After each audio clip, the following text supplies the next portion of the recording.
So what we want to do today is to discuss a form of marketing that is sort of structured in a particular way. So when we work with people, there are a couple of things that we help them identify. The first is, who is my ideal client, right? The second is, at the moment, who has my ideal client? The third is, what bait can I give to them? How do I get their attention? What bait can I give them to get their attention? The fourth is, how best can I reach them? And the fifth is, why would they buy? Let's get to work. The first of them is, who is my ideal client? And here's what I tell people. You can sell many things. You can't market many things. I mean, even Coca-Cola spends, I think, 70 to 80% of their marketing budget. And even though they have thousands of brands, Coke, Fanta, Sprite, thousands of them, about 2,600 brands under their belt, they spend most of their marketing budget on Coca-Cola itself. That singular brand sucks up almost 70 to 80% of their marketing budget. Why?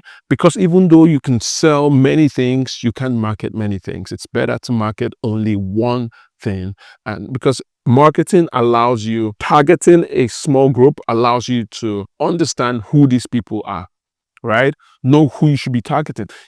There is no product on the face of the earth that is for everybody. None. No single product on the face of the earth that's for everybody, right? And even if it's for everybody, it cannot be targeted at everybody at the beginning. So you need to figure out, who is my ideal client?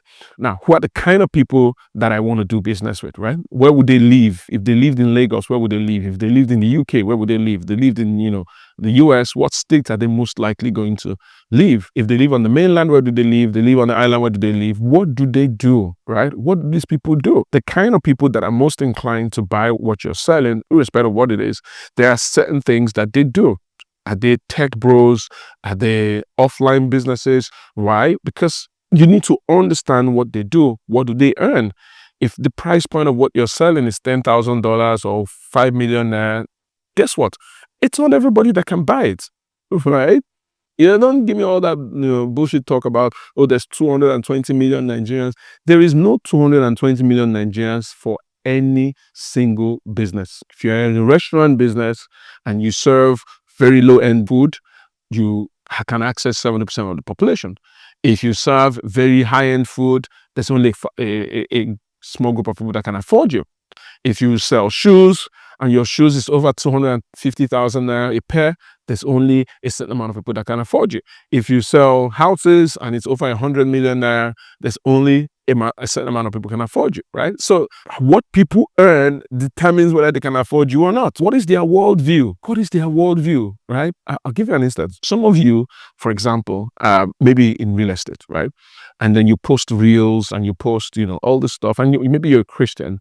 You post reels and you post all these really, really nice reels. But every time you post a reel, it's always like, Christian music, Tope Alabi, all this. And there's nothing wrong with that. If I had to tell one of my guys, there's nothing wrong with that. But you're selling something that has a price point of 200 million or 500 million or 50 million or 6 million. And half of the people that would buy your products are not of your faith. Now, I know you want to share your faith, but there are other more effective ways of sharing your faith. You're refusing yourself an opportunity to be understood before you're judged. If somebody that is not of your faith sees a reel that is religious, they're not just to scroll past, they're not going to watch it. But think about putting those things and putting neutral music, for example, right? And then they see it, they watch it, they do business with you, and maybe through the interaction of doing business with you, they can see your faith in full display, and maybe you can be useful to them in that area, right?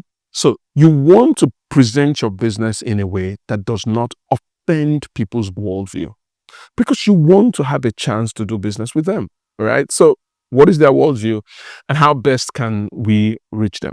Right? So the first key here is, who's my ideal client? And all of these things are factors that you need to check. Where do they live?